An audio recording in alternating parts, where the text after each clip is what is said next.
আন্তর্জাতিক বাজারে চলমান অস্থিরতাকে কেন্দ্র করে গত কয়েক সপ্তাহে লাগামহীনভাবে বেড়েছে স্বর্ণের দাম। বিশেষ করে ভূরাজনৈতিক সংকটের কারণে মানুষ সোনাকে নিরাপদ বিনিয়োগের মাধ্যম হিসেবে বেছে নিয়েছে। চাহিদা বেশি থাকায় দামটাও থাকে সবসময় ঊর্ধ্বমুখী।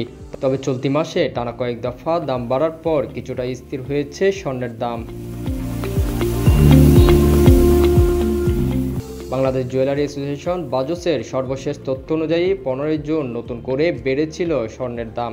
এরপর এখন পর্যন্ত পরিবর্তন হয়নি। বাজসের সর্বশেষ নির্ধারণকৃত দামে 22 ক্যারেট সোনার দাম ভরিতে 1,74,528 টাকা, 21 ক্যারেট 1,66,597 টাকা, 18 ক্যারেট 1,42,802 টাকা। এছাড়া সনাতন এক ভরি সোনার দাম 1,18,168 টাকা। এদিকে সোনার দাম প্রতিনিয়ত বাড়লেও অপরিবর্তিত রয়েছে রূপার দাম। সোনার দাম এভাবে নাগালের বাইরে গেলে মানুষ ঝুঁকতে পারে রূপার ব্যবহারে। ডেস্ক নিউজ, দৈনিক অর্থনীতি।